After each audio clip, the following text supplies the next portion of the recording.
our social media very soon. But those first three words, j'ai le plaisir, I was just waiting for that to announce that they have the pleasure to say that I'm French. So passport coming soon. I get to have dual nationality. A lot of people ask about that. So I can be French and American. And well, that's a quick summary of my book and where we're at. Great. So Craig, remind us of the title of your first book as well. And then for those of you who don't know, Craig, maybe just a reminder of the name of your business too. Okay, thank you. The first book's Pancakes in Paris. And the name of my restaurant is Breakfast in America. And there are two of them, one in the 5th arrondissement in the Latin Quarter, between the Sorbonne and Jussieu, if you know that area. And the second one is in the Marais, which will open 3 years later. So first one was in 2003, second one was 2006. And the one in the Marais is right near Saint Paul, if you know that section of the city. So we got very lucky with the two locations. And so we've been going at business. January 4th will be our 18th anniversary. So wow. We'll be doing a little something. I don't think we'll be open by then, which we'll talk about, about the whole thing with the pandemic. But we certainly are doing takeout and deliveries at the second restaurant. So we'll do something, even if it's a street party. Okay, great. Well, thanks so much, Craig. So I'm going to pass things over to Crystal. So if you want to introduce yourself and your new book. Thanks so much, Lily. Craig, I'm so jealous of you. I'm just starting the process for my French passport. And that pile of papers, it keeps mounting. But we'll get there. It's just a lot of paperwork. That is French life. If you read any memoir about Paris, it's basically a lot of paperwork. But I'm Crystal Kenny, and I just released my first book. It's called Paris, A Life Less Ordinary. It's a memoir about my life in Paris. I'm a photographer. I moved to Paris when I was 26 years old, and I started a photography business here. And I grew that business to pretty much become the photographer for a lot of the American expat groups here in Paris. I photographed for the American Library, the American Ambassador, all kinds of crazy events, the American University of Paris, the American Friends of Musée d'Orsay. So there's a lot of Americans in Paris, guys. I don't know if you know that, but we have a lot of groups here.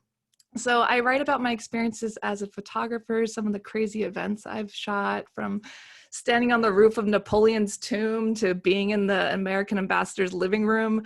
My job has taken me some pretty fascinating places. And I also talk a little bit about the ups and downs of trying to make your life here. It's not easy. It seems really dreamy, but I think a lot of you have read memoirs before, and I talk about the paperwork and trying to find a home and trying to find love, and a lot of challenges, but as we all know, a lot of joy lives at the end of a challenge. So I write about that in my book, and also finding my love, my Italian husband.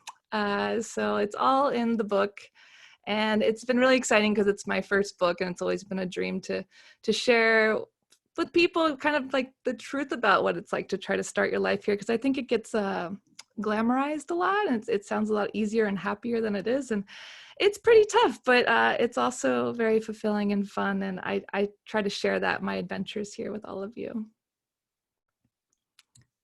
Great. Well, thank you, Crystal. Fantastic. So we'll have a chance to talk a little bit more about that too. So that's great. Congratulations on the new book. So Crystal's is the most recent because it just came out like last week. So congratulations on that. And so I'm going to pass it over to Harriet, if you would like to tell us a little bit more about yourself. So Harriet's also been in France the longest of all of us too. That's right. I win the prize for having been here the longest.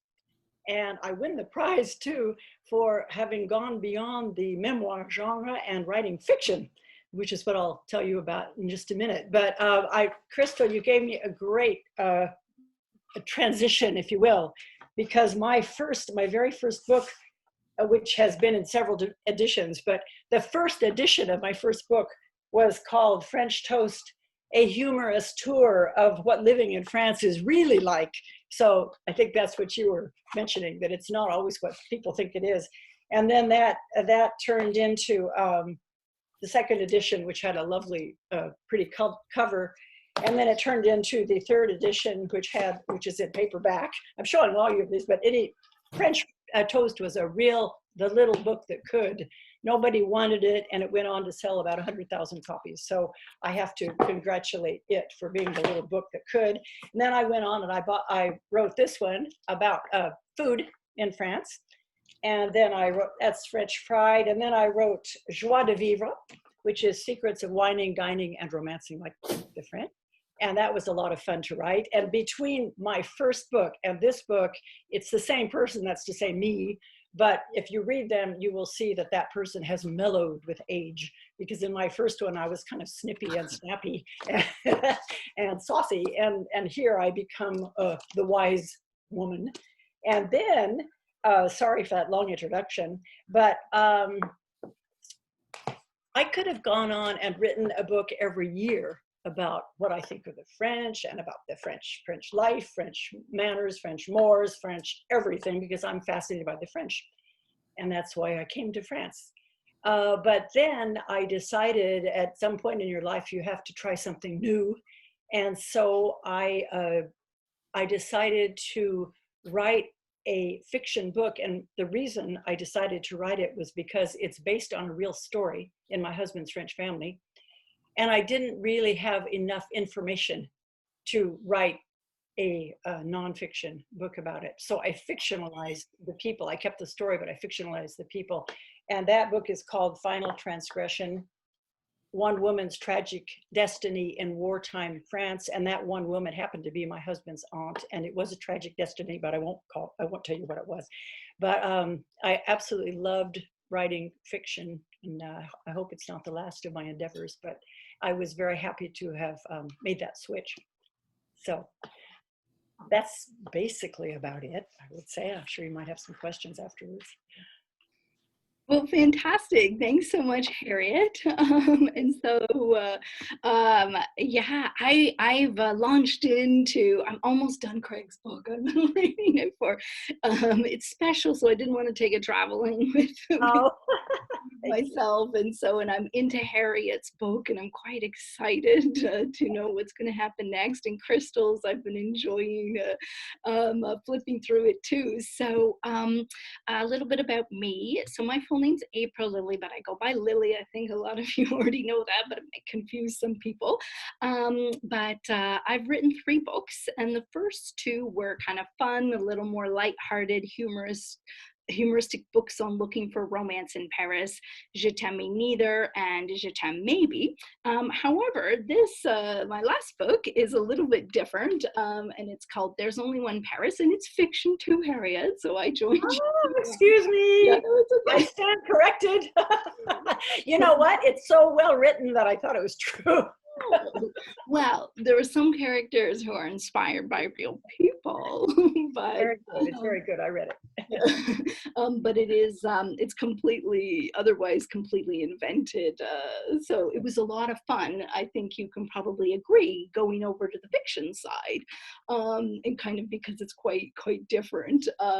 And so this is a collection of short stories which take place this year in Paris. So kind of in September mostly. So not under lockdown, but while the virus is still kind of around. And it was a participatory project, and some of the members here in our meeting took part, and so people sent in their ideas on places that they love in Paris. So it was a way to help bring people who are not in Paris kind of to Paris in this odd and troublesome year. And ideas came pouring in, and then I created stories, and one per arrondissement. And so it's this kind of great virtual journey to Paris right now. It's very vivid, very evocative, so you can really kind of feel like you're in the place. And so, and lots of different and quirky and fun characters, all kinds of different people and all kinds of walks of life, from 8 years old to 80 years old. So anyway, so why we're all grouped here today as well is because all of these books came out in the last 6 months. And so, because I'm sure you know there are many amazing writers in Paris, and thought that it would be nice to group these ones together to talk a little bit about some of the challenges this year has presented, because I've also seen some interesting presence with especially Harriet and Craig so far, who've adapted to this kind of a new environment. So yeah, so perhaps you could tell us a little bit how this year has gone and how you've had to change and kind of adapt to the current situation. So if any of you would like to comment on that. Sure, I can go. Okay. So I was working as a photographer specializing in events and weddings and portraits outside. And obviously that's all been canceled because we're all wearing masks and weddings are canceled and events are canceled. So obviously it's come as a shock to everyone. It gave me time to really finish my book first off, and also kind of reevaluate my life, because just like any major city, you start to work really hard and fast and nonstop. You get in that hamster wheel and you don't know how to stop once you're in.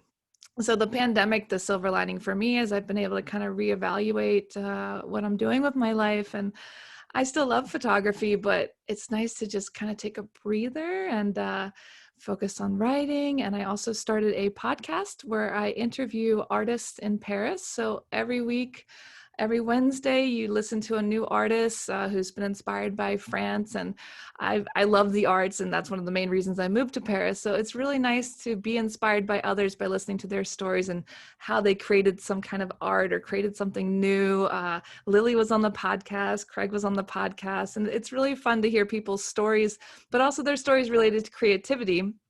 And then also every Monday, I chat about a French woman in history with Claudine Hemingway. She's in here too. Claudine is wonderful. She chats with me every Monday, and we talk about a female artist who maybe didn't get the credit she deserved in her time. So we're always talking about the history, the women of France, and it's just been so fun. I mean, it's totally a passion project, but it's nice to put that back into my life of doing something just for the sake of having fun and not trying to make money constantly. So it's nice to have time for that. And also my husband, he was photographing with me and shooting video with me. And obviously he's out of a job too. So now we're doing online cooking classes. So that's been a lot of fun. He's from Sicily, so he's teaching Italian cooking. So I think for everybody, we're just trying to pivot. We are pivoting. We have no choice, a lot of us. So I'm curious to see what the other authors have to say. Yeah, that's great, Crystal. Just a comment before maybe passing it over to Harriet. We have several listeners, and I'll put in the comment. Judy would like to know information, so I'll share that. But we have several listeners of your podcast here who enjoy it, and I'm one of those as well. And just bravo for diversifying. You've diversified in many ways this year, Crystal. So way to go. Yeah. So Harriet. What about you? How is this year kind of your approaches? Oh, well, I admire anybody who does a podcast or anything like that, because I'm so technological and incompetent that anyway, I wouldn't have had time, because my first 3 books were published by what they call a traditional publisher. That's to say St. Martin's Press, so it's part of Macmillan in New York. And for this book, I decided to self-publish it. Why? Because St. Martin's didn't want it. You know, publishers don't always like to see their writers switch genre. So they have me pegged as a humorous, funny writer of memoirs, etc. And when I hit them with the fictional book, that was something else. So my agent tried other publishers too, and nobody was taking it, which is really in itself, it's not that much of a problem, because if you wait long enough, somebody will take it. But I said to myself in this year of reckoning, hey, I might get COVID. I might die. I mean, somebody around me might die. I'm not going to wait for Random House to come and say they want to publish my book. So I said, I'll just publish it myself. And that was, I mean, I don't know how much you know about the book industry, but publishing it yourself, it has the connotation of you throw a bunch of money at a vanity press and they print a few copies and you've got some crummy looking book. And that that is not what I was doing. I was publishing it myself. That's to say, I became a publisher, and I hired the people to do what it takes to get out a book. That's to say, the developmental editing, the proofreading, the cover, the interior format, you name it. I hired those people. I tried to get the best people. I spent my own money, but it was well worth it. And but you know, here we have COVID, and I'm sitting here all by my lonesome in my apartment, turning myself into something I'm not, which is a business person. But I did it. There were days when I was just, you know, tearing out my hair and saying, "You are crazy. This is nutty," you know. But I did it. And my son, who is an author himself, he's a published author with Gallimard, the most prestigious French publishing company. He also works in the industry himself. And he did the final part. Once I had assembled everything and it was ready to go, he got it out, technically speaking. So I was very lucky to have had him. And that's how I spent my entire lockdown. Lonesome, not having podcasts like Crystal, just sitting there and just plugging away. So it's great use of time, Harriet. So yeah, it was a good use congratulations. That's a yeah, lot. you know what? Thank you very much. And I don't think that without the lockdown, I don't think I ever would have done that. There you go. So in fact, it does inspire, and me too. This whole project came out of the lockdown. My last book was 4 years ago, and so you know, it's interesting how it has sparked all these other projects. So Craig's story is a little different, but he's got things to comment about this whole lockdown situation as well. Oh, really? Yeah. Well, just very briefly about this book. With COVID, it was postponed. The release was pushed a little bit once it hit hard. And the thing I do miss the most is in the first book, the publisher sponsored a tour, a book tour on the West Coast. And a little bit on the East Coast. And so I got to, with my husband, drive up the coast and stop at independent bookstores the entire way from LA to Vancouver. It was just the most memorable experience. I met so many people and some of my readers, and many of which became very dear friends and who I'm still, in contact with, and looking forward to see them when this, blows over. But there is certainly an advantage, as you can see today, with these Zooms. You can get people from all over the world come join in. And I think so, I miss the direct contact with people, but boy, thank you all. This means so much too, to see everyone from all over the place. Now on a professional level, of course, I have a restaurant. So restaurants and bars, cafes are the ones hit the hardest. And the first lockdown, there was very little notice. We were told at 8 p.m. on a Saturday night that we had to close at midnight. And we had prepped up for our Sunday brunch. We had the fridges just packed, because that's our busiest days. And so we had just a day to get rid of everything and try to give as much away as I could and all this. But boy, was that just an event in itself. But on top of it, Julie and I, our apartment was just starting to be renovated, and they were just beginning the demolition. So we were essentially homeless. So we ended up moving into the second restaurant because there's an office upstairs, and which was technically an apartment in the old days. We blew up mattress on the floor, and for the next 2.5 months we stayed there. But let me tell you, it was pretty cool, luxury living, because Paris, as you know, is very small. The apartment's very expensive. We had been in a studio. Suddenly we had 3 dining rooms, 3 bathrooms, a huge kitchen, fridges stuffed with food for months. So, and what do I love? I love going in the morning, having my mug of coffee, sitting in a cafe. There were no cafes open. I had mine. So we did that for 2.5 months. And eventually we opened up early for takeaway and delivery behind the plastic shield. And we got to, one great outset of that was we got to reconnect with our customers again, because, during the high times, it was very, very busy. You don't get a chance to sit and talk with people so much. And here, it was a great way as a community thing, because not only did we get to know our local cafe owners and all that much more than before, it gave the people in our neighborhood a chance to come out and talk and socialize and be with people. And so we really saw how the restaurant how we help each other as a community. So I think that was a great thing that came out of the COVID. The second time, we're continuing right now doing the takeout. We did a Thanksgiving box for 40 customers. So American expats could celebrate their Thanksgiving in Paris. So we're hoping we get to open in January again.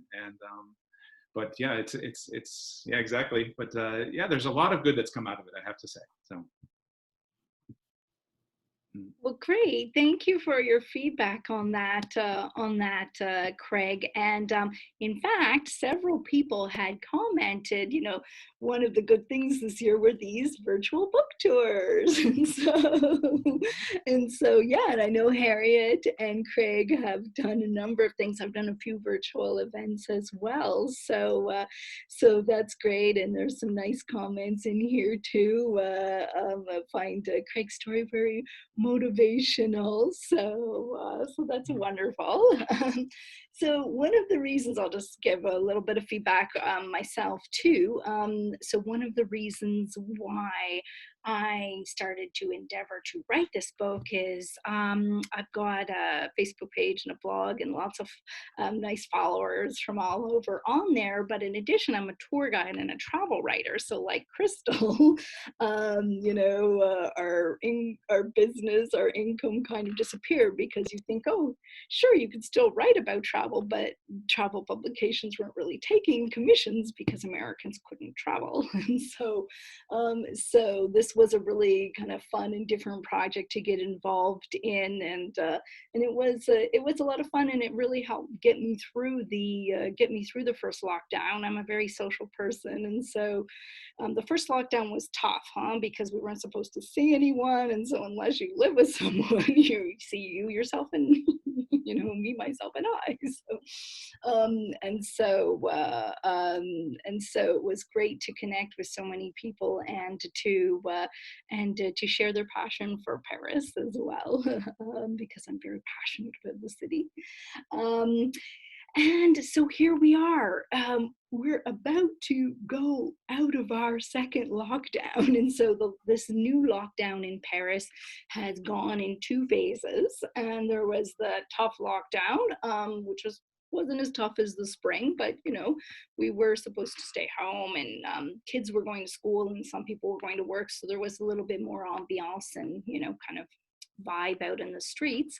But we're just about to get out of, as of the 15th, right? So Tuesday, technically the lockdown is being lifted and we're allowed to travel around and kind of see people over Christmas, but we're sort of not supposed to. But unfortunately, restaurants and cafes are still closed. And so I just thought we could talk a little bit about this holiday season and kind of what your feelings are and what it means to you, and kind of how it'll be a little different.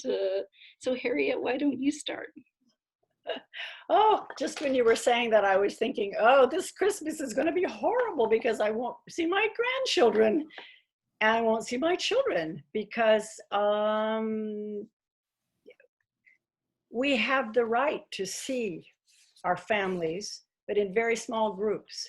And they have said that people of a certain age, which I am, can be relegated to the kitchen while their children or their family is in some other room. And that, there's no way I'm going to do that. If I see a grandchild, I hug them and I kiss them, and I want to be physically with my family. And if I can't do it, then I'd rather just not see them at all. So we're going to have a virtual Christmas, and that could be fun too. And my husband and I, and I'll be more upbeat and more positive, we always have a great time together. So we always manage to buy the absolute best food we can find and make a feast and get dressed up and feel good about things, because we have many things to be grateful for. So that's basically, to be a little bit more detailed, we're going to go to my sister-in-law's for, because we're the same age, obviously. We're going to her place for dinner, my French sister-in-law, who is a fabulous cook and a wonderful hostess. So I know we're going to have a great meal and we'll have fun. The adults will have fun. And then for New Year's, that'll be something else again, probably here. Mhm. Nice. Well, I hope that goes well in your petit comité. Oh, Um, Crystal, what about you? Because you don't have a traditional French Christmas, perhaps anyway, because your husband's Italian. So tell us how this year's a little different, or kind of what you're looking forward to, or anything like that. Yeah, well, first off, thank you guys so much for all the podcast love. It's been really fun with Claudine, and also thank you, Jeanette. She was on the show as well. She wrote a book called The Paris Library. It's out in February, guys. But talking about Christmas, it's going to be strange. I'm right there with Harriet. I'm always with family for Christmas. Every year I go home. I'm from Baltimore, Maryland. And it's my favorite holiday. I love parties. I love, being with the family and thinking of fun gifts for everybody. But one, I lost my job, so not much money for gifts. And two, there's a pandemic. I don't want to bring germs to anybody. So it's a little different this year. We're going to stay put, me and Giuseppe. I imagine us eating a lot of Italian as usual. But I'm kind of excited. Travel can be a little hectic during the holidays. Of course, I'm going to miss my family, but it's nice a little bit not to have the pressure, because my mother literally told me, she's like, don't come home. I'm scared, and I'm scared for you, and I'm scared for us. And I'm like, okay, well, that takes away the guilt factor. My mother literally told me, like, don't come home. So we're just going to stay put and make a nice meal and try to relax a little bit. And I think we'll go home in the spring when hopefully things are a little better. But yeah, it's gonna be the first time ever of I've been living in Paris for 8 years and I've never not gone home. But the silver lining is I did get a Christmas tree this year. Normally I do not get a Christmas tree because what's the point? I'm not here. So I was excited to kind of make our home festive this year, and we'll just hang out in Paris. Not a bad place to be, our living room. Oh, that's great. Well, maybe I can say hi. Crystal and I live kind of around the block, but it's in a new place and we haven't met up yet. We can do a socially distanced walk of a hello. That sounds great. You're literally my neighbor. She lives like very close to Dalito's house, guys, which is right down the street from me. And we need to have a socially distanced walk with Yeah. Coco, who's sleeping behind me. Oh, it's like cat sitting, but I'm back in my place today. So it was a little more festive. I had some lights back there, but now I'm in the way. But so Craig, why don't we hear from you? Because yeah, this Yeah. festive season's a little different for you too. Yeah, we're going to continue takeout and delivery probably up to the 24th, and I think we'll restart after Christmas. My apartment's done, which is wonderful. So we moved back to our apartment with a beautiful backsplash in the kitchen for Julian to do all the cooking. And we're planning to actually go down to Dijon, where Julian is originally from, and meet up with his mother-in-law and his brother and his wife. We're going to keep it to 6 people. And we're going to do it in the stables. So there's lots of air and distance. And because we've all been tested, and we'll test one more time before. Which France, it's so much easier now than. I mean, I didn't get tested till a couple weeks ago, and it's very quick and painless. And so it's going to be wonderful in Burgundy, and we'll do the Burgundy traditional dishes, I'm sure, and lots of foie gras and lots of delicious red wine. I usually stay in France for Christmas. I rarely go back to the States, so but it'll be different in that a much smaller gathering, of course. But I think it's going to be fun. Well, great. Well, the stables, we have a lot of love for the stables coming up in the chat. So have a wonderful time. Send some photos. I'm from Canada and I don't like snow. So I usually do not go home at Christmas because I prefer going home in the summer when it's easier to see people and warmer. And I'm usually traveling at Christmas. So around now, I usually head to the Southern Hemisphere or Southeast Asia. And so I'm often having, green curry for Christmas or something like that. So if not, I'm in Italy. I've got kind of a surrogate Italian family. So this will actually be the first actual Christmas I'm spending in Paris. And so but you know, it's all okay. It's nice to go around and see the lights. And I think if the lights weren't on display, that might change things a little bit. But it is nice walking around and seeing the festive ambiance still is there. And so the French do love the holidays, and so even though cafes and restaurants are closed, the shops are open, hopefully not too busy, and people are going to be stocking up on their favorite holiday goodies. A few other nice comments that just came in. Julia says, bonjour from Montreal, from Montreal. No snow yet. Oh, well, it can come late. And then Jeannie has spent 2 New Year's Eves in Paris and Christmas too, and loves it. So it's a really nice, Paris is very special over Christmas. And I think that's one thing that we're lucky, even in this lockdown, because we can move around a little bit. We can at least take in the Christmas lights, and the food shops are open. And so no one, especially this year, I think we're all letting ourselves pig out and eat whatever we want. And so we'll look forward to that.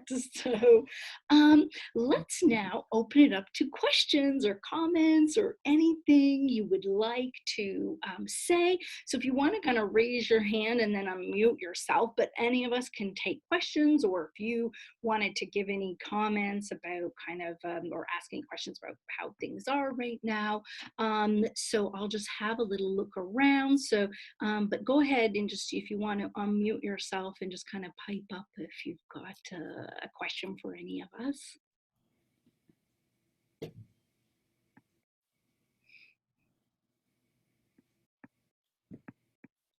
Comments, any if you want to comment. Oh, Jeannie. Okay, we got Jeannie. Oh, sorry, then Ellen, I saw you. So we'll go Jeannie and then we'll go Ellen. I was just going to say, your lives have changed, and so have ours, of course.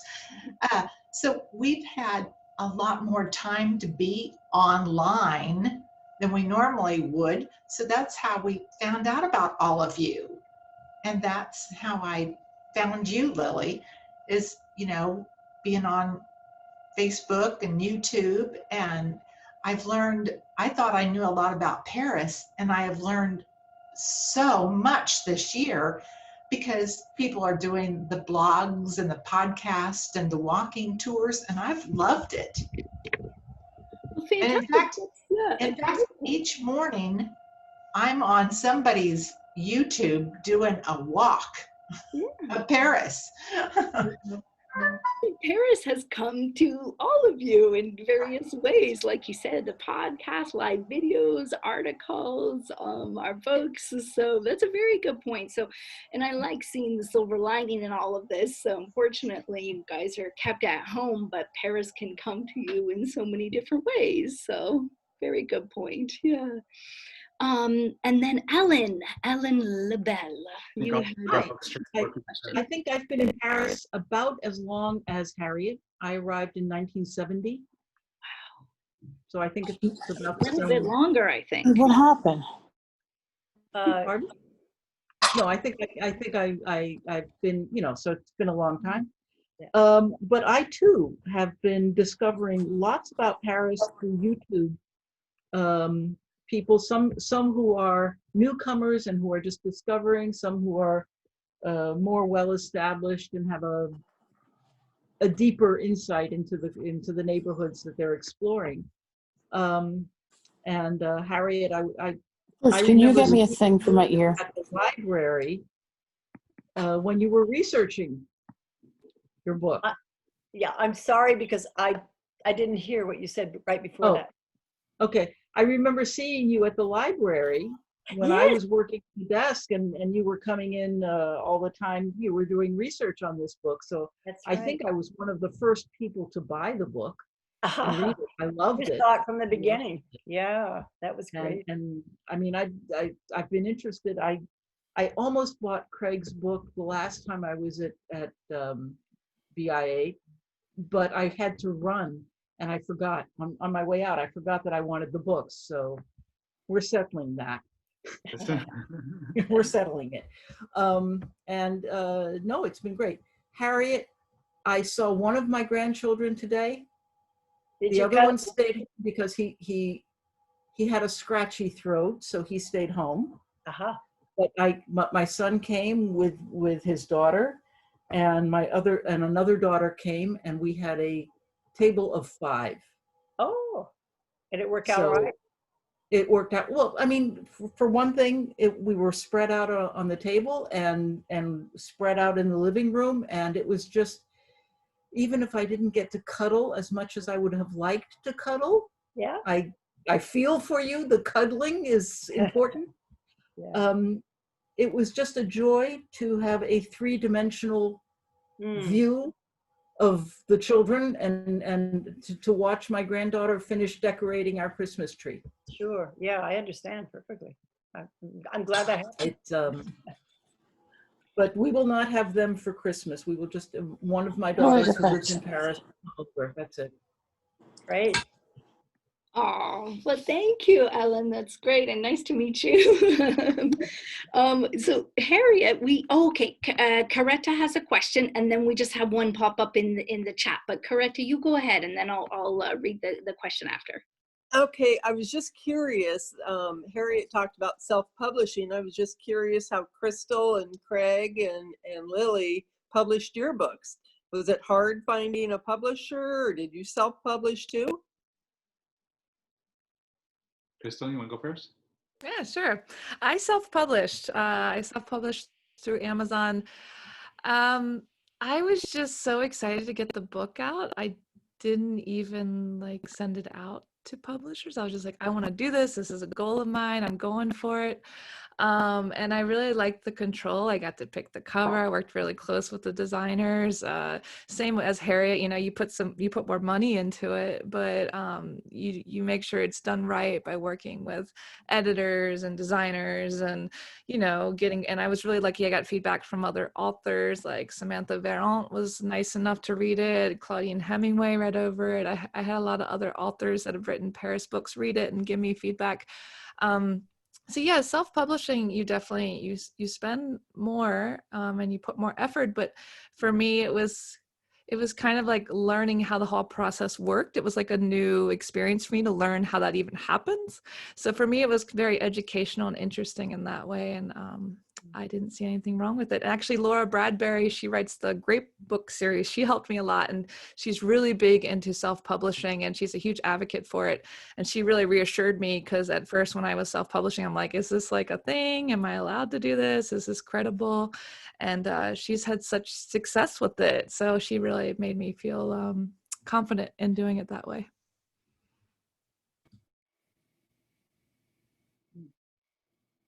Can I jump in? Yeah, so I was very lucky with the first book, because I spoke to my fellow writers, because I went to school and lived in California. I spoke to some fellow writers to get their advice, and they told me to put together a book proposal. So I worked on that for a good year with sample chapters and all this. But before sending it out to publishers, I just wanted to make sure it was ready to go. I didn't feel it was ready to go. So I took part in the writers' retreat. And there were two agents there who, when they saw the proposal, they both wanted to sign me on. And so I was able to get an agent from that. And they found the publisher. And then the second book was a bit easier after the first. So, so I do recommend some of these writers' retreats, writer conferences. I think you get to meet and mingle with a lot of interesting people. And I got very lucky. So that's how that happened. Great, thanks, Craig, for sharing that.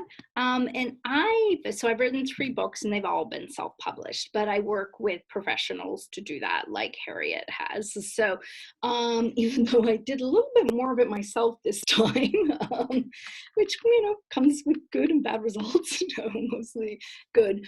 But once you have experience, it's a lot easier too. But one of the reasons I started contacting agents for this book, because I almost had an agent for my first book, actually, and she kept me waiting around for quite a while, and then it sort of fell through. So I said, "Oh, I'll just do it myself." And then for this book, though, it's a very timely subject, and so I didn't want to wait around. And traditional publishers, it can take a long time, and by the time they would have gotten around to publishing my book, it wouldn't have been as relevant. And so that was one of the reasons why I went through with it. But I think self-publishing today is a lot easier because of the online aspects of our new life.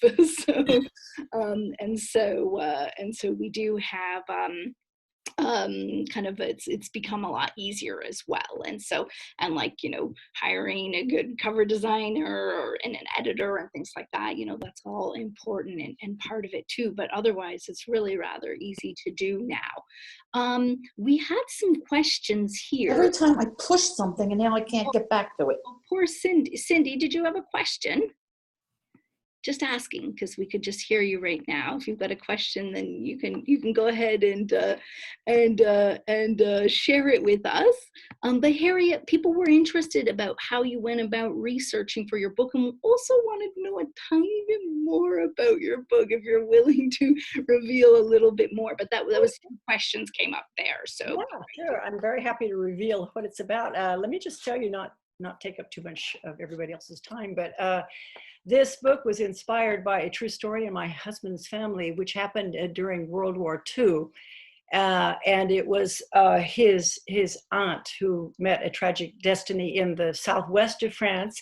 The interesting thing about this story is that it takes place in a period of French history that hardly anyone knows about. I mean, I don't think any American knows about it, and maybe French people of this generation don't know about it, but it was a time at the end of the war when the French were fighting each other. Of course, they were fighting the Nazis, but the resistance were fighting both the Nazis and the militia, the milice that worked with the Nazis under the Vichy regime. And there was intense fighting in the south of France. And my character, the real person too, gets caught up in this. That's the thing I can't tell you. But the story traces her from when she's born in 1911 into a humble family, and she is taken under the wing of the local countess, and the countess teaches her about how to live in a social class that's not her own, and she gets her piano lessons, and she becomes a kind of a very different woman than she would have been had she not had this influence. And then she moves to Paris, and she meets a wealthy man who's a collaborationist, and he betrays her. And so she wants to go back to her hometown, and she wants to go back to the countess that she loves and who helped her so much. And so everyone says, don't do it. Don't do it. It is dangerous down there. The resistance are sabotaging railway tracks, to fight against the Nazis. I mean, just don't do it. And my character always does what she wanted, and she went anyway. And that's when the book takes on the subject of what's really going on down there.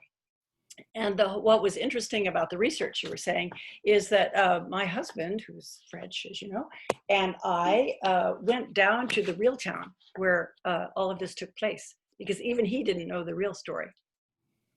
So we interviewed the mayor of the village. We interviewed people we met in the village. We went to the archives in Périgueux.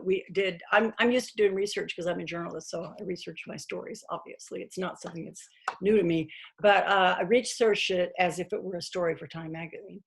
And we came back with even more things we didn't know at all about this. And then I put it all into fiction. So, but it's all, mixed in together.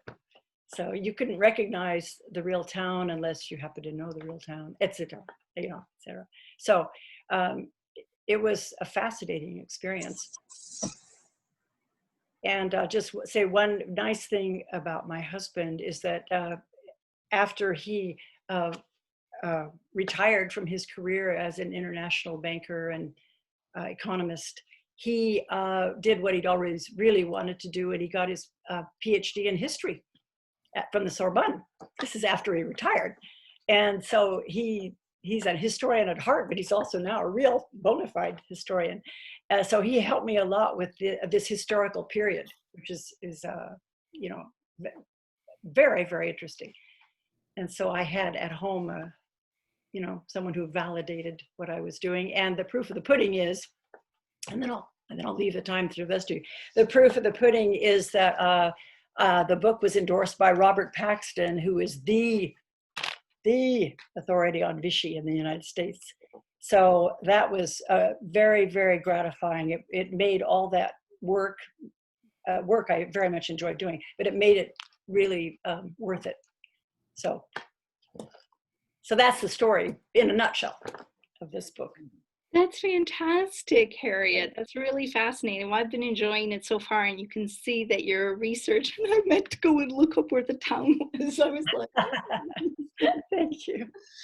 So and we have lots of nice comments here of everyone who's thoroughly enjoyed learning a little bit more.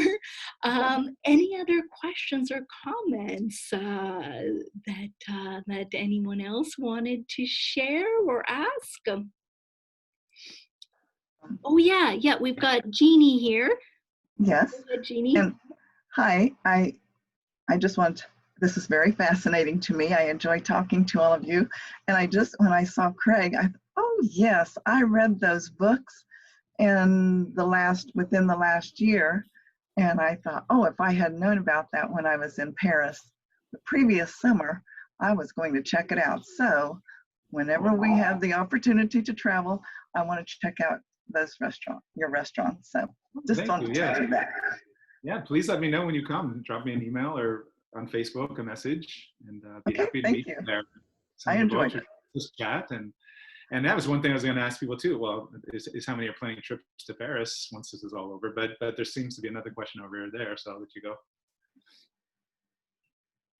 Yes, we had 2 questions, but Craig, you have another question here. So by the way, I'll make sure that all the information is included in the event. So I've been trying to capture any of this, but throughout the week, followers of my page probably saw that I posted each of their books, but if you came through another way, maybe you didn't get those. So I'll put those in the event notes. So I think all of you were able to access that.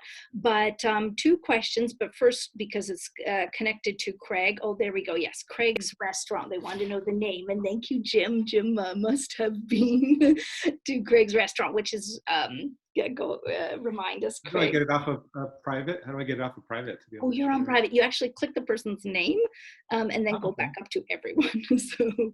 Oh, thank you. I just figured that out earlier, by the way.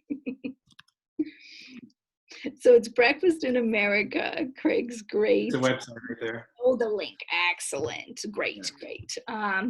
Definitely recommend it because it can be good to have a change from, French food, especially for breakfast, which the French breakfast is quite poultry. Well, those croissants are good, but wait, there was another question, and that was— Jean has a question. Jean? Oh. We had a question on if our books were going to be translated into French. And now, I don't know. Mine haven't, not yet, but I don't know if any of you. Harry? My past book, my first book was translated into French. I'm not sure about this one I just wrote, Final Transgression. I think maybe the French would like it. So maybe, I don't know. No way to know. Craig, have you been approached to have either of your books translated into French?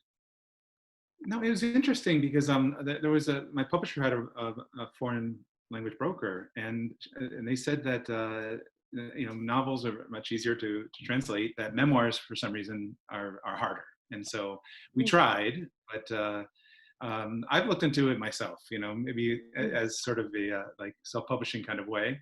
I would definitely love to get the first one because so many of my French customers keep saying, when is it going to come out in French? You know, and so there seems to be a natural audience for it, but it was really hard trying to find a publisher in France to translate it. And then they kept coming back saying, oh, the American memoirs, there's a lot of them, so we don't want to deal with that. Now, Harriet, were you able to translate any of yours into French? The publishing company for my first book, I opposed translation for my first book. I didn't want it translated, and then I finally broke down. And what happened? It was really nice. Was that I got this translator who lives in Paris, who's French, obviously. She's French. She lives in Paris, and she just came over here, and we just translated. You know how you like play piano with four hands? Well, we were translating together, and it was fabulous. And she was a wonderful translator. And so, yeah, that was a great experience. Yeah, I just was worried because my that first book reposes on my sense of humor. And senses of humor are different in different languages. And if the translator doesn't get it, it's just a disaster. So since she was here with me and we were working together, there was only one thing that she didn't understand, and I had to explain it to her. But the rest, it was just wonderful. So that was a rare, exceptional experience, I think. Oh, so the other ones were translated into Chinese. Now that didn't do me a lot of good because I couldn't even read the cover. But yeah, so this one being self-published, it's a little bit difficult because then business decisions again, who do I get to do it? Translations cost a lot. Yeah. Very costly. Well, you never know. You might be approached by an editor. So you never know. But that's a good point. I could say to all the people who are listening to us. One of the points of self-publishing is to get your book out there, because if nobody can see your book or read your book, how can they do anything with your book? A book doesn't exist in your head; it exists on paper. Mm-hmm. And so, I just think that was my motivation. I had this fantastic story I wanted to tell. And whether it was Penguin or whether it was me, frankly, at this point, it didn't make that much difference as long as it was done well, and I did it well. So I don't have a problem with that. And it's out. So now we can talk about what to do with various things. For sure. Well, that's great. So we have a few more questions here, but apparently Jeanne Bon or Jean has a question. Sorry, I didn't see. So if you want to, was there another question? Yeah, there you are. Okay, hi. Sorry, because there's so many attendees. So go ahead. Sorry, I had a question for Craig. When I read your book years ago, I don't know how long ago it's been published, but it was a while ago. 2016. Yeah, it's been a while. I thought when I read it, I was fascinated and amused, I'm sure you weren't, by your travails with the French bureaucracy. And, knowing how that works, not just a little bit, but has it gotten better? Is it an ongoing issue for you, or have things sort of subsided and you're now sort of floating along? That's a great question. It's timely too, because some things have gotten a little bit better, but I have to say, this time with the pandemic, the government's really come through and helped us a lot. And so that's really been, I have to say, made up so much for all the difficult things that I've had to deal with and continue. And Macron's been able to get some reforms, slight ones in, but they do help. But it was really during this pandemic where you could really feel the support for us between, where they take over payroll, so we didn't have to lose any of our staff, so they get to keep their jobs until we open again, to assisting us just starting on the second one. They're actually helping give a little financial assistance to help for rents and this kind of thing. And of course, like they've done in a lot of cities, but here in Paris, they were just great, was letting us take over the whole street, to put out, outside terrace, which just saved us between May and October, so it allowed us to kind of get back on our feet. So yeah, so it's gotten a little bit better, but boy, we still have to be very, very careful. Thank you. Sure.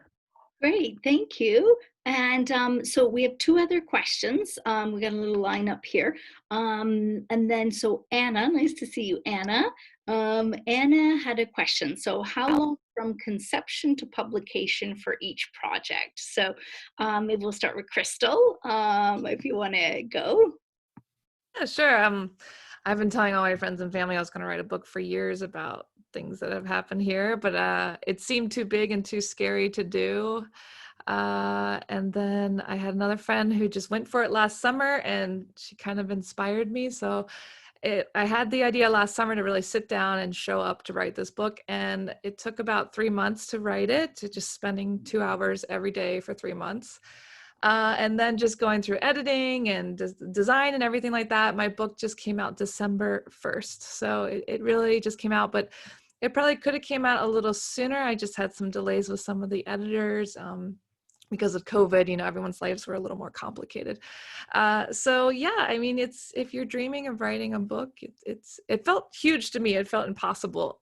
So it's just about showing up for a couple hours every day for 3 months, and it comes right out.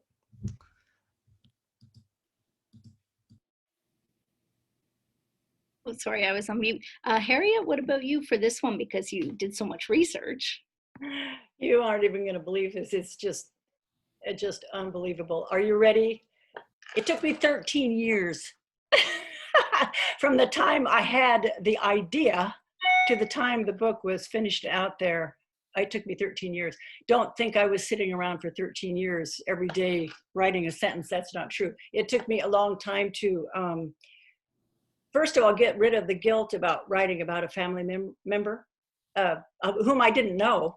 But this guilt was a little on my shoulders all the time, all the time, all the time. The guilt is a terrible thing. And so that took, psychologically, it took so much of my being that I couldn't let myself loose. And so but I just wouldn't give up. And in the meantime, in those 13 years, I also wrote another book. So, it was always there with me. And I couldn't let it go. And I always went back to it. And no matter how discouraged I was, I just picked my little self up off the floor and said, just keep going. You'll make it someday. You will. And I did. But when people say that I used to read articles in which authors said it took me 10 years, and I would go, oh, what on earth could they have been doing? Now I understand. Now I understand. Great. And what about you, Craig? Because first, I'm so impressed with Crystal from writing it for 3 months. Wow, bravo! That is just great, because that means you really stuck and you were disciplined and you sat down every day, butt in the seat. That's fantastic. Yeah, the first one took a bit longer. It took me from the first idea to the publishing about 4 years, I think. And the second one, I think I had a really great editor in the first book too, and I think she really taught me how to just scale it and get to the meat and enter into the scenes quicker, and just to make me a better writer. So the second one I think took a year and a half or so. So it went much faster. So, yeah. May I say something? Yeah. My next book is not going to take me 13 years. Exactly. We're looking forward to it.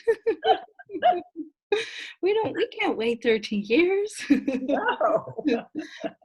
So I think you can imagine with my book, because of the subject matter, this was the fastest ever, because the other ones I was writing my other books as I was working, and so I was writing in the evenings and on weekends, and I was a bit of a, I kept up with that. But then this one, it was very quick, but I also had a lot more time. And so it took me only around 5 months to write. But I had my editor, who isn't here today, but Susan sometimes comes along, and she was editing them in tandem. And so I was quite lucky that that helped things progress. She was kind of working with me as as I was going. So we have probably time for one more question, but we had one more question above, but it had to do with, it might be a little bit of a complicated question. It had to do with if we suggest going through an agent. Here it is. So Julia Brown, would any of us recommend getting an agent rather than going straight to an editor? So just from what I've read, etc., you usually have to go through an agent, especially these days. But Harriet, what about you? Did you go through an agent to find your first publisher, or? Oh, yes. I went through 3 agents. Okay. And third time's a charm. And I found a wonderful agent who's well known in the industry, and she knows everyone and they know her. And I found her through a journalist colleague. And so that worked out very well. And you just can't do it without an agent. It's the agent who knows the people. It's the agent who knows the industry. It's the agent who can make the deals. And, you know, even if it's a boilerplate contract, it's still, there are things to know within that contract. And the 15% you pay to the agent is worth every cent. Say that, yes. So it is different for a self-published book because you're the deal, but it's not the same thing anyway. So yes, oh yeah, you need an agent, definitely, unless you're going to self-publish. Yeah. May I just add one thing? I think it's really important to get the right agent, one that has the right sensibilities as Yes. you do, because Exactly. both books I went into some very personal, painful experiences, which I tried to do with some humor, but it was important that my agent got that and wanted to go deeper with it. You know, if I had an agent that just wanted all laughs, you know, it might have been tougher to work with, you know. So this one, I was very lucky. So yeah, I agree. Yeah. Great. And also, you know, you have agents like who don't answer your phone calls. You know, the kinds of people Yes. who are so busy they can't answer you on the phone. Well, for me, that's automatic. No way. If you don't answer me on the phone, I don't pay you. That's it. So I finally found an agent that answered me on the phone and who gave good answers. But so he's right. It's got to be the right person for you. What's important for you. Well, very good advice. And then, so Karen has a question, and she did it very well by raising her virtual hand. So thank you, Karen. Go ahead. Well, I was impressed. Craig, I heard you speak on another one of these with someone, and I was real impressed to hear that your employees were automatically being paid, that the government was taking that on and doing that automatic.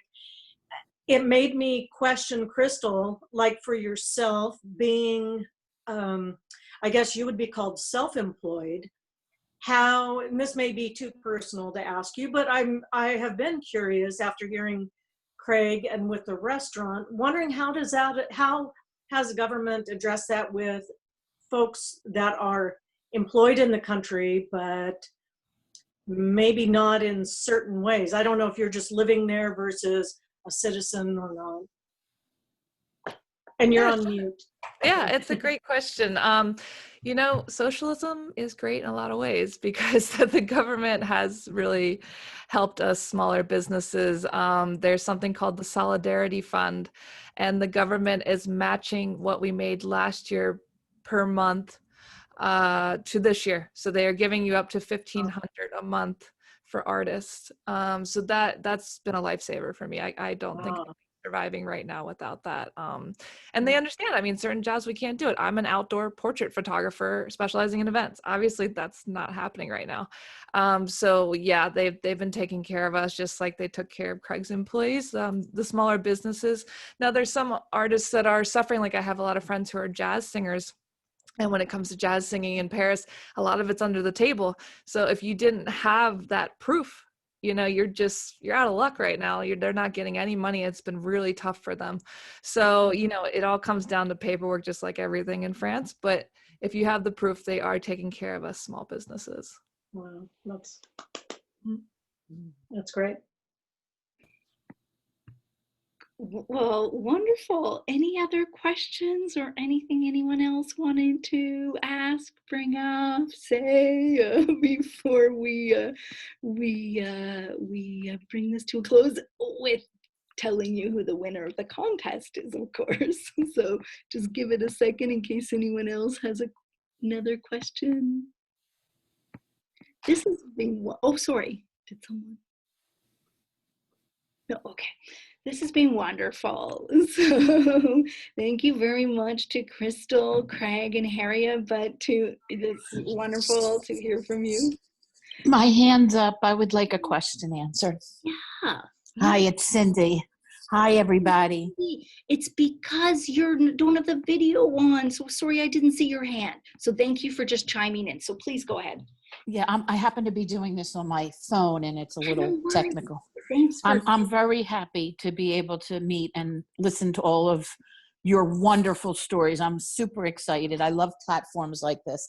I'd like to ask all the authors. I am a professional reviewer as well as an educator. What is it that you are looking for from others that review your works from your craft that would help move your book into the right hands across many different platforms, be it in an educational situation or a personal reading situation, or the librarians that look to put these books into the hands of the librarians? I'm curious to know what it is you're looking for from reviewers. That would be helpful.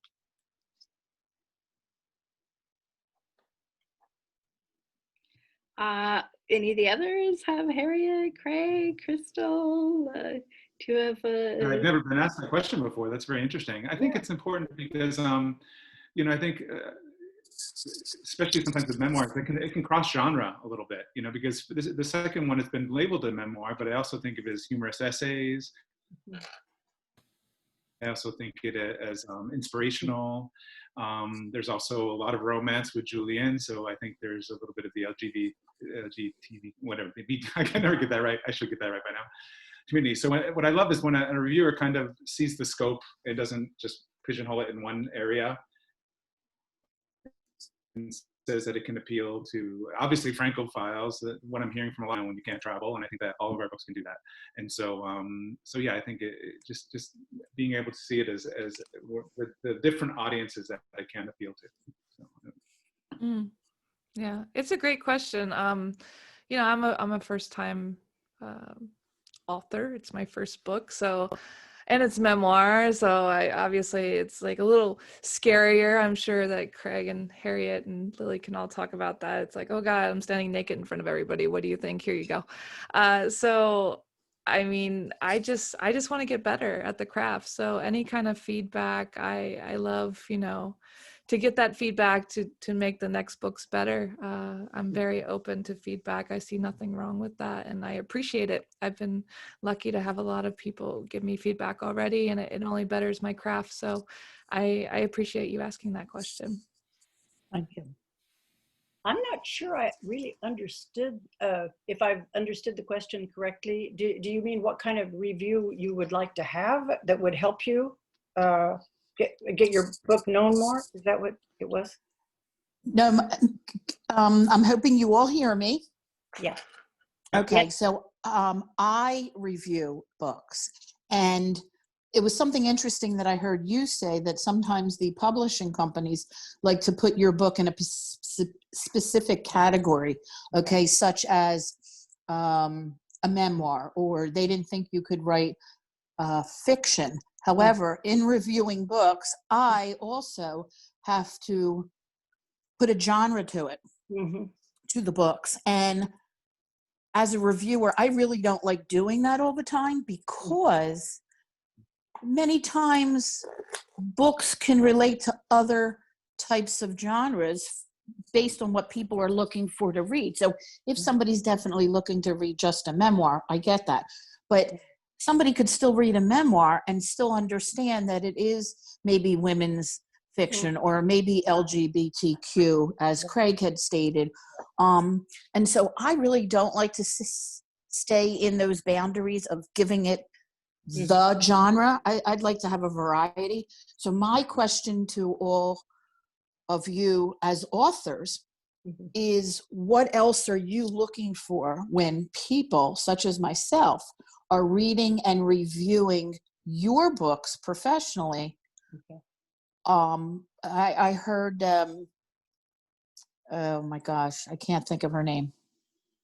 I heard somebody say they're looking for feedback too for themselves to help with their next book. What is it you're looking for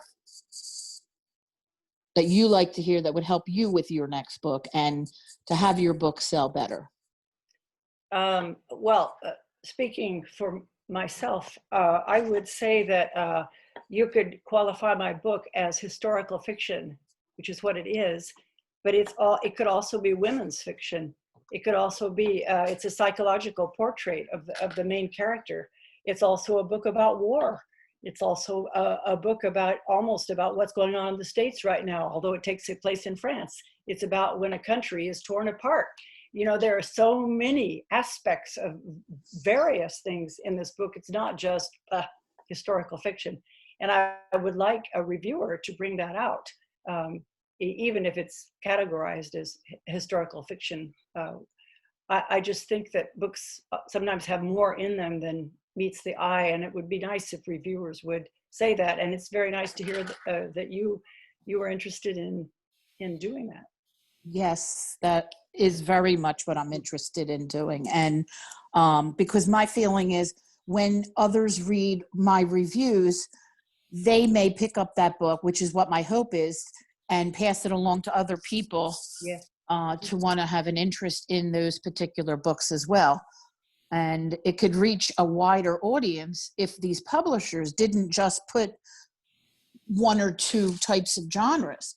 Yes. And so that's why I'm asking, because you are all authors, what it is that you are seeking from a person of like myself in my feedback. So that was helpful. Well, that's really very interesting. Your question and your whole take on that. It's quite unusual, I would say. And I'll just give you one illustration of how that genre thing works. My second book, which I really liked, and so did my agent, and so did some other people. I did too. But it got stuck in cookbooks, in the cookbook section or something, or only No, about. it didn't belong there. It was ridiculous, and it didn't belong there, and you can't get it out of it, so it gets kind of like stuck in purgatory, and it's really too bad, because there were so many, once again, so many different things in here that were made the book rich and not a cookbook. Yes, but, similar on Amazon, I'm under muffins and scones. Yeah. I didn't even know there was a category called muffins and scones. And that is what I'm finding, being a reviewer of books, that I wouldn't necessarily go to Muffins and Scones to look for your book, Craig, nor you, Harriet. I read French Toast years and years ago, the one with the white cover that you have there. Right. And no, I wouldn't have put that under cooking at all. So I think some of the publishers are just sticking with a genre and not getting your books to a wider, bigger audience. And so in my professional life, also as an educator, I am always explaining to my students that you do not just go to one section to find what you may be looking for your research or for your pleasure and recreational reading. You need to really research and scope out and read the inside of those covers, because like you said, French Toast, the book, you shouldn't have to go to the cooking section, because that's not what it's about. Well, I hope you can change the industry. And that's kind of why I put my question out there to you, ladies and gentlemen, for my benefit to help you as authors. Well, that's great. Thank you so much, Cindy. And Cindy has kindly offered to get connected with us, and so I've got her details, and I will connect us all. So I think I think we could take maybe one more question. We No, you have no sense of how you're supposed to behave. Is there, yeah, we can maybe have, yeah, one more question, and then we will, any other questions, or are we good?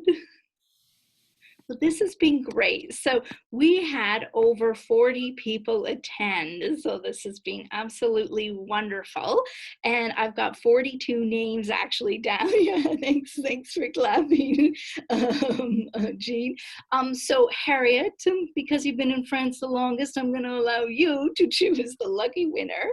And so I'd like you to pick a number from 1 to 42, and Harriet has no idea the order of people. So I just say it out loud. Yeah. 7. 7. So Yeah. 7 is Jim, who was here. Oh, he's gone. So Jim had to leave. So I will we'll reach out to Jim, and he's the lucky winner of an or physical print book of our books. But thank you all for attending. This has been wonderful, and so yeah, some claps there. Thank you so much. Oh, showing off your books. We can do one more round. So I'll be sure to put in the notes. I guess I should have done that, but I've been rolling out extra publicity for each of the authors over the course of the week. But I'll make sure that everyone has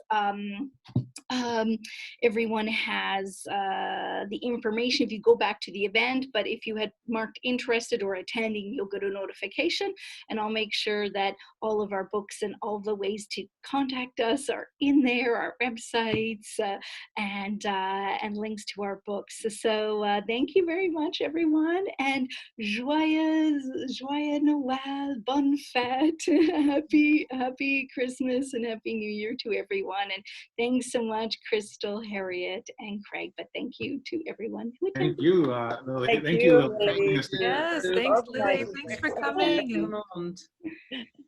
All right, everyone, take care. Okay. Bye, guys. Bye. Bonne fête.